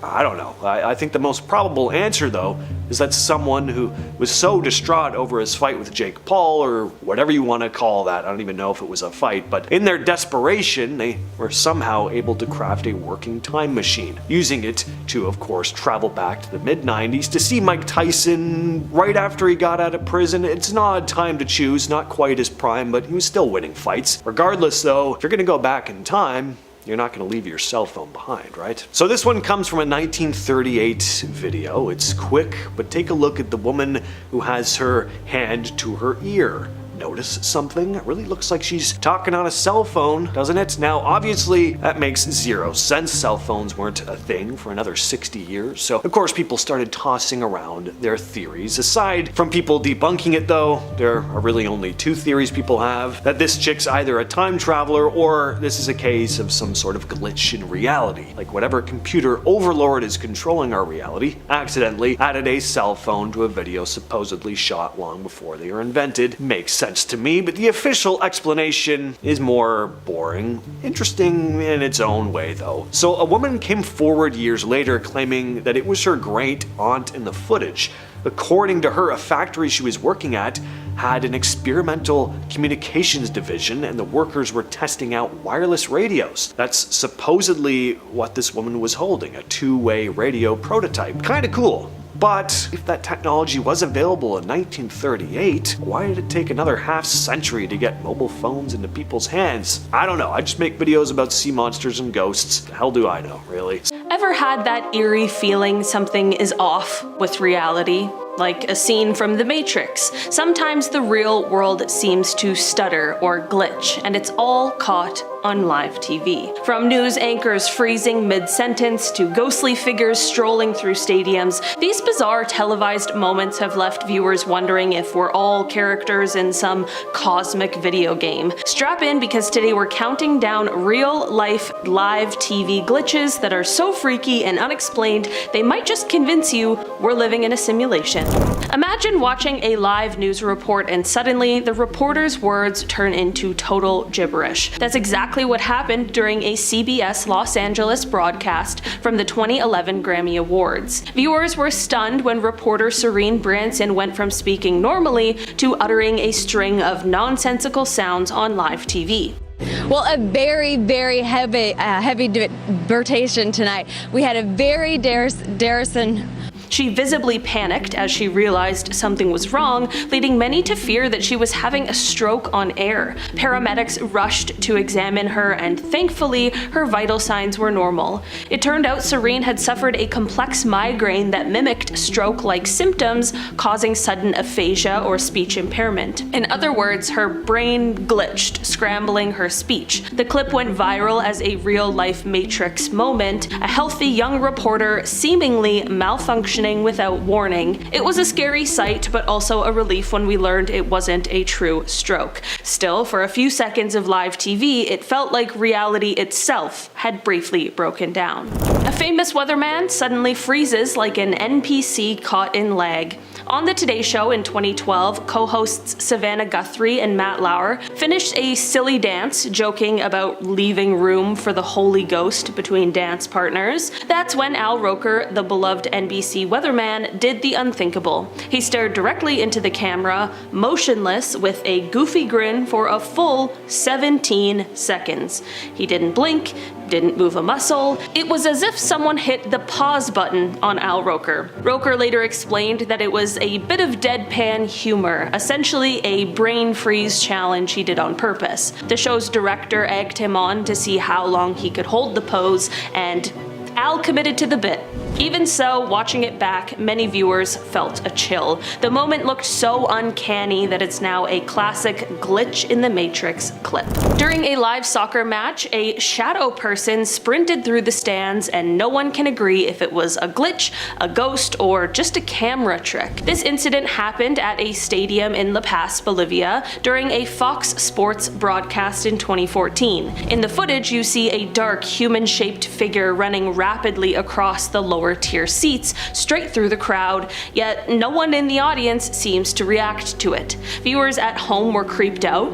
Was it a ghost caught on live TV? Rational explanations soon emerged. Lighting snafu or video artifact, basically a technical glitch that made a real person's image smear across the screen. But that hasn't stopped wild theories. The clip went viral, with some saying the stadium is haunted or that we witnessed a Matrix running program acting up. What's freakier than one person glitching? How about two people glitching together? Twin sisters Paula and Bridget Powers from Australia gave an interview that left viewers' jaws on the floor. They were recounting a dramatic carjacking incident involving their mother, but it wasn't the story that stole the show, it was how they told it. The twins spoke in a mesmerizing stereo, often saying the exact same words at the exact same time during the live interview. So we drop everything and we went running out the front. We seen Mum running out from the house up there. At times, one twin would start a sentence and the other would finish it in perfect sync, as if they shared one mind. The effect was so uncanny that the clip went viral worldwide, and even Jimmy Kimmel invited them on his show out of sheer fascination. The sisters themselves just laughed it off, saying their brains think alike at the same time after a lifetime together. Indeed, Paula and Bridget have spent 51 years dressing alike, working together, and practically living in parallel. So, while it seems paranormal, it's likely just an extraordinary sibling bond. Viewers thought they spotted a shape-shifting reptilian on the news, but the truth was more technological. In an old CTV news clip that resurfaced online, a female reporter delivers the headlines when suddenly her eyes appear to glitch. During a blink, her eyes don't look human for a split second, they seem fixed and glazed over, almost like a doll's, or a computer-rendered image. Experts explained that it was a rolling screen repaint artifact from the broadcast. Basically, this was an analog TV signal glitch.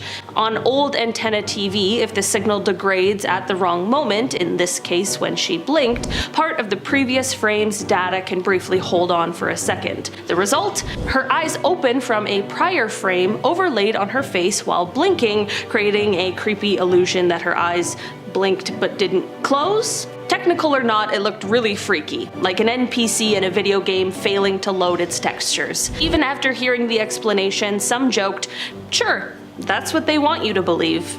This one isn't a glitch in the video, it's a glitch in the broadcast itself, and it's straight up like something out of a techno thriller. In November 1987, Chicago sportscaster Dan Roan was doing the nightly news when suddenly the signal hijacked. TV screens went black for a second, and then viewers were suddenly staring at a bizarre figure. Someone in a Max Headroom mask bobbing around in front of a swiveling metal background. No sound, just 30 seconds of this super creepy masked intruder. Engineers managed to regain control on that channel, but it wasn't over. About 2 hours later, during a Doctor Who episode on another station, Max Headroom hacker struck again, this time with audio. The masked person spoke in distorted garbles, laughed, moaned, even exposed their bare behind to the camera while being spanked with a fly swatter. Yeah, it was really weird. After about 90 seconds, the pirate broadcast ended. Viewers and station officials were completely baffled. Who was that? How did they break into major TV station signals? The Federal Communications Commission launched an investigation, but to this day the culprits have still never been caught or identified. Even decades later, watching the Max Headroom incident on YouTube will give you a serious case of the heebie-jeebies. Somebody has the chance to have the best deathbed confession of all time. Imagine your grandfather, you're saying your final goodbyes, and he's like, I was Max Headroom. That would be crazy. The Sutton family farmhouse in rural Kentucky became the setting for one of the strangest nights in the history of UFO cases. It was August 21st, 1955. 8 adults and 3 young ones were staying at the house when Billy Ray Taylor went outside to get water from the well. And that's when he spotted a flying saucer-looking thing streak across the sky and land about a half-mile away. He ran back inside to tell everyone, but they just laughed it off. And then when the family dog started losing its mind, barking and snarling at something outside, Elmer Sutton and Billy Ray grabbed their firearms. They went to check it out and saw movement in the trees. What came out wasn't an animal or an intruder though, at least not the human kind. There were a bunch of small figures, maybe 2 or 3 feet tall, with these grotesquely thin limbs, huge heads, glowing yellow eyes, and bat-like ears. Lucky fired at one from close range. He heard a metallic ping sound as it fell backward, then watched it pop right back up and disappear into the shadows. For 4 hours straight, these creatures kept showing up, peering through their windows and scratching at the doors. One dropped down on Taylor from the roof when he stepped outside to fire at them again. The family held them off until the sun came up, then piled into their car and drove straight to the Hopkinsville police station. When investigators arrived at the farm, they found bullet holes, broken windows, and this strange glowing patch of soil where the family said the creatures had been standing. And that was the last anyone in town heard from the Sutton family. Steve McCalloch was a 50-year-old mechanic from Winnipeg who liked exploring the wilderness around Falcon Lake, Manitoba. May 20th, 1967 started as a normal day for him until he encountered something that left him with burns and a story that would go down in history as one of Canada's most infamous UFO reports. He flagged down a passing constable, saying he'd been burned by one of 2 glowing rotating objects that he'd seen. Spaceships, he called them. When officers checked him out, his shirt and hat were scorched. That evening he went for medical treatment. He had first-degree burns, described as irregular, blotchy marks about the size of silver dollars. Days later, McCalloch went public with the story, showed photos of the burns, provided detailed drawings of the disc-shaped craft. According to him, one of the ships landed, a door opened, and bright violet light poured out. He heard hissing air and voices that sounded human. He tried communicating in multiple languages, English, Russian, German, but got no response. When the ship took off, it left a circular indentation in the ground. After that, McCalloch started experiencing headaches, vomiting, and noticed the strange smell he couldn't identify. The RCMP got involved, so did the Canadian Air Force and later US researchers. A month later, McCalloch went back to the site with a partner, collected soil samples, and the soil did show to be slightly radioactive. The ground also had this semicircle where moss had been completely eviscerated. The townsfolk in Devon, England woke up one morning in February of 1855 to something nobody could make sense of. Heavy snow had fallen overnight, and there were tracks everywhere. Only seems natural, but these were very odd tracks. They were hoof-like prints, 4 inches long, 3 inches wide, in a single straight line. They crossed fields, went over rivers, they were on people's rooftops. Some of the prints went straight up and over narrow walls. People kept reporting them over the next few days. They weren't just in one neighborhood. They showed up miles apart. Whatever made them could either move impossibly fast or was appearing in multiple places at once. People were genuinely scared. Newspapers tried calling them mysterious animal tracks, but everyone else was whispering about the devil, especially when preachers brought up the footprints during sermons. In the 170 years since, people have tried explaining it away. Maybe it was some sort of hopping animal, an elaborate prank. We can't say for sure. All we know is that someone or something was out there in that snow that night. Back in October of 2010, something strange happened near the Michigan-Wisconsin border. Folks in Menominee felt the ground shake, and a huge crack suddenly opened up on a woman named Eileen Hyder's property. She said, "I was sitting watching television on my recliner and I started moving. It was weird, maybe only lasted 15 seconds.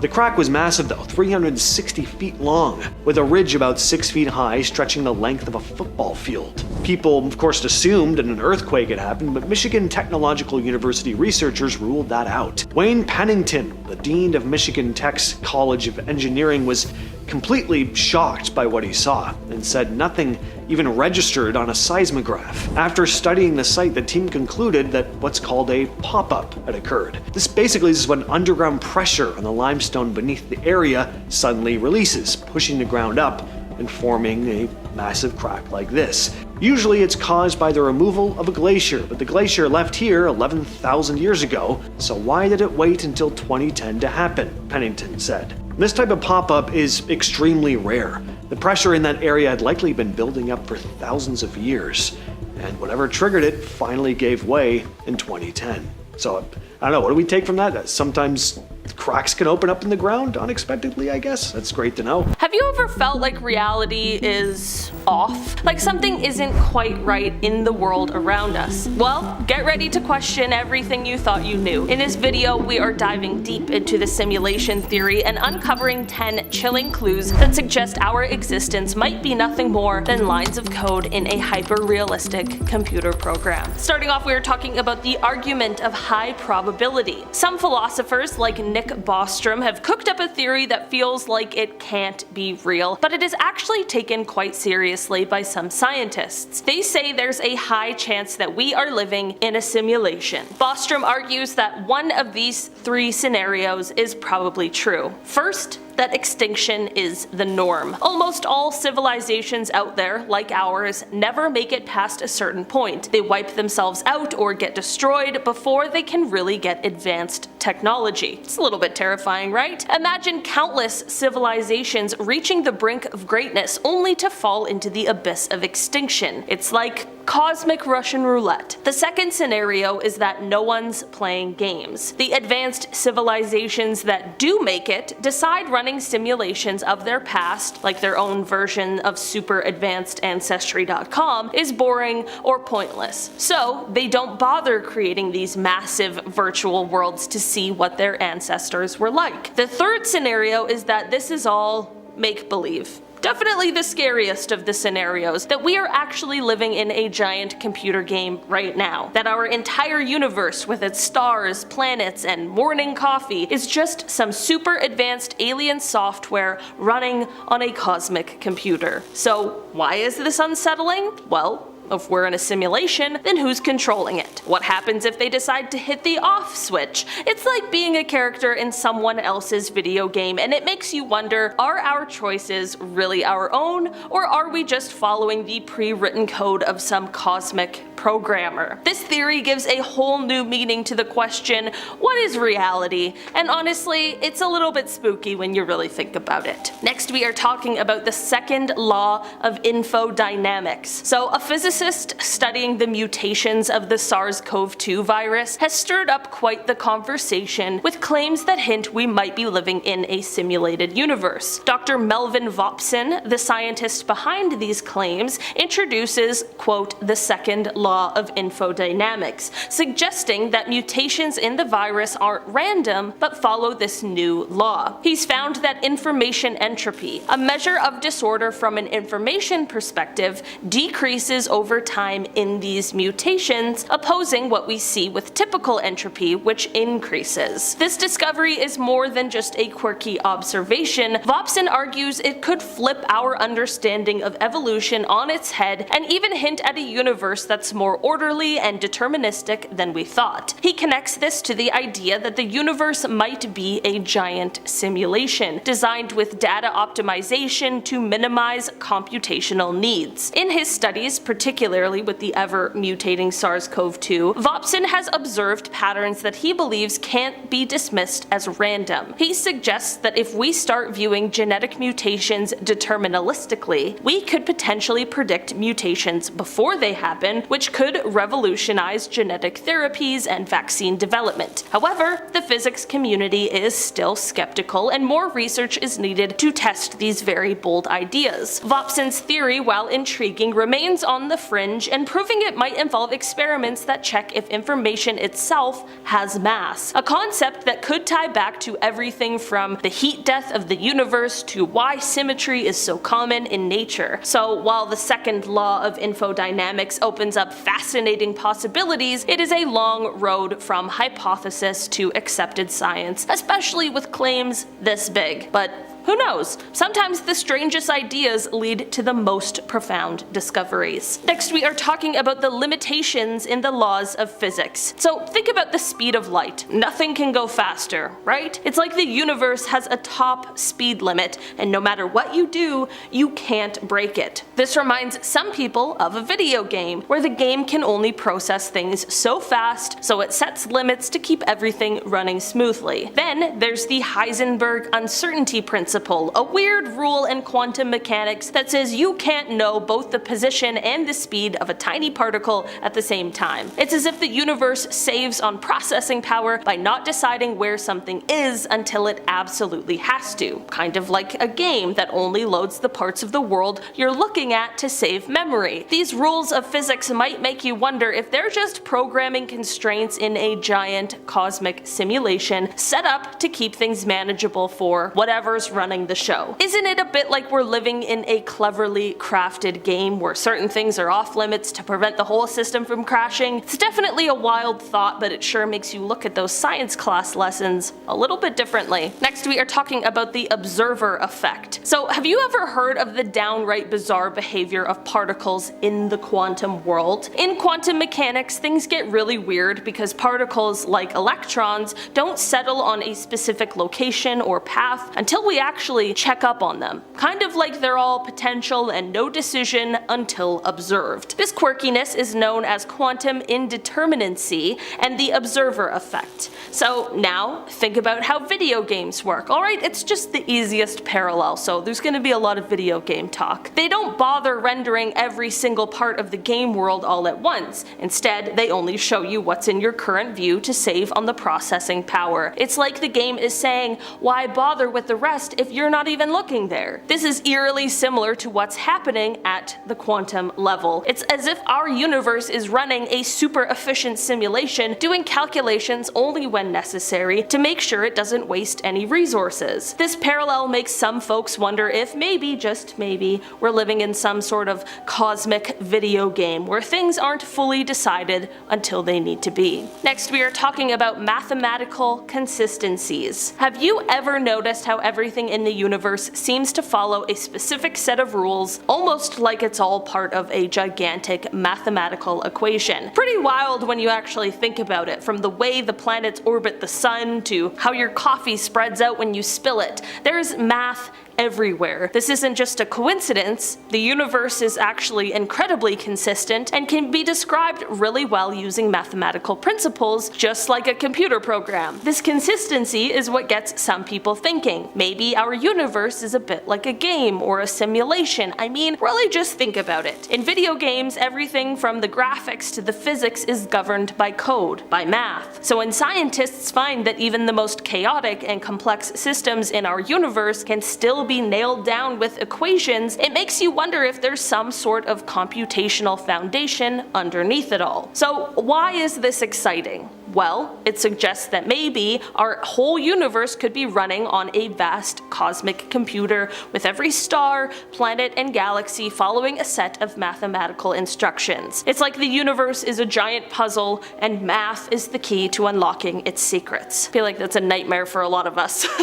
Like, oh no, not math. The one thing I can't understand. I actually like math. Well, I guess we all have to. So is there any way to actually test whether or not we're living in a simulation? Well, not at the moment, but there are a team of scientists led by Martin Savage that have been working on it, and he believes that one day computers will be advanced enough to determine it. Martin Savage and his team had been attempting to actually simulate a universe inside a computer. Now, that hasn't been accomplished yet, but it could be a possibility in the future. Martin J. Savage is a physics professor at the University of Washington who thinks our universe might be a giant computer simulation run by our ancestors. he and his colleagues started looking for specific patterns in the universe that also appear in smaller computer simulations we create today. One pattern he used as an example is the limitations in the energy of cosmic rays. If our universe were a simulation, these cosmic rays might not behave as expected because of the resource constraints of whatever's running the simulation. That one's hard to wrap your head around. But his next glitch in the Matrix story comes to us from Reddit user JBBJ84 and goes as follows. The one thing that has continued to make me question my reality is a dream I had back in 8th grade about my girlfriend who was going to break up with me. I dreamt that she was sitting in a room with her best friend discussing whether she would break up with me or not. I distinctly remember the point she made about being too young and whatever. It was a long time ago, but I do remember that after waking up from that dream, the reasons she had for breaking up with me were ingrained in my brain. For some reason, when I woke up after this dream, I had a weird feeling that I was gonna receive some bad news.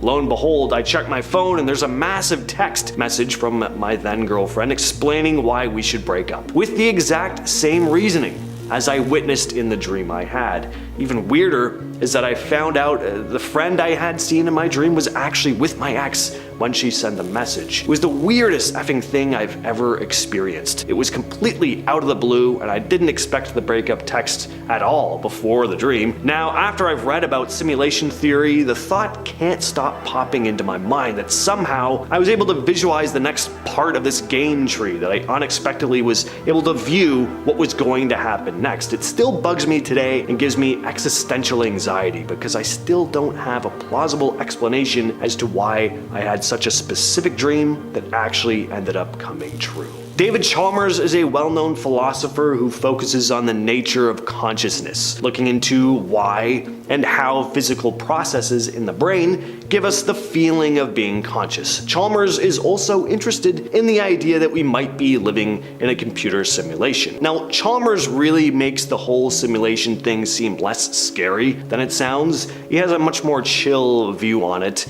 in general. One of Chalmers' key points is that if we are living in a simulation, it wouldn't necessarily change our everyday experiences or the fact that we have minds and are conscious. He thinks that even if our world is just some sophisticated simulation, it would still be real to us. Our feelings, thoughts, experiences, it'd still be genuine, even if the actual reality is different from what we see it as. So he looks at more the philosophical side rather than the scientific details. He's interested in how a scenario like this would impact our understanding of reality and consciousness. Finally, though, we have a story again from Reddit user RespectRemarkable294 with a post entitled, "I was never there before." She writes, "I had never in my life been to Universal, but when I was planning our dual vacation at Disney and Universal, my kids kept asking me what rides were at Disney because I had been there before, and I told them every single ride and every detail that I could remember. The Mummy, Men in Black, The Simpsons, you get the picture, only to realize not one of them are at Disney rides. My explanation, well, maybe Disney used to own them. I know, stupid, but whatever gets me through the day. We go on our trip and go to Men in Black, and we're waiting in line, and I tell my husband everything that's gonna happen right before it's happening. It's like I remembered a script. Same thing is happening on all the other rides. However, it doesn't happen on the newer ones, like Harry Potter rides, etc. I called my mom and asked her again if we'd ever been there when we were young, and again she told me no. I am 38 years old. I would have definitely remembered, but I keep asking. It just feels wrong and I feel like I'm being lied to. I also know for a fact that I never have been to Universal and I've never been on these rides prior. I never watched videos either. I hate having rides ruined with them. From the mysteries of the paranormal to time slips and quantum entanglement, these are unexplained phenomena that scientists blame on parallel universes. So let's start things off with ghosts. You probably didn't think I'd be starting off like this, but I think you could make a pretty good argument for paranormal stuff like this being a sign of possible parallel universe. Almost all of us have heard someone's first-hand account of having seen something, or feeling cold spots, hearing noises that don't seem to have a logical explanation. The usual explanation, aside from the ones made by skeptics, is that these are signs of hauntings, usually a dead person who's not able to fully cross over to the other side, so they remain in this limbo between the world of the living and the dead, tied to the places they once called home. But what if these so-called ghosts aren't actually spirits or souls, but glimpses into another universe? What if what we interpret as paranormal activity could be caused by parallel universes overlapping? Imagine it like looking through a frosted window. You can see movement on the other side, shadows and shapes, but they're not really there in the way we understand it. Maybe at times in certain places, the line between dimensions gets a little fuzzy, and you catch a brief glance into a parallel world. Instead of a ghost haunting you, maybe it's just a glimpse of someone from a different version of reality. Next, we've got time slips. Ever had a moment where you're sure you were somewhere, but everyone else insists you weren't, or vice versa? Now, if this happens to you a lot, definitely see a doctor before chalking it up to what some idiot online like me says, but if you've been cleared of any early signs of dementia, then maybe something stranger could be going on. Some people think these experiences could be linked to parallel universes, the idea being that we can sometimes slip between timelines. One minute you could be at a party, the next you're back home, but with no memory of how you got there. Or you might be walking down a street and suddenly the surroundings look completely different, like you've been dropped into a past version of your city. This sounds pretty ridiculous, and I can't say that I've ever experienced anything like this, but some people say they have. You can find stories like this all over places like Reddit. Not that you should believe everything you read online, but even if a small handful of these stories happen to be true, that is pretty strange. Some people think time slips could happen when two timelines briefly overlap, and your consciousness gets caught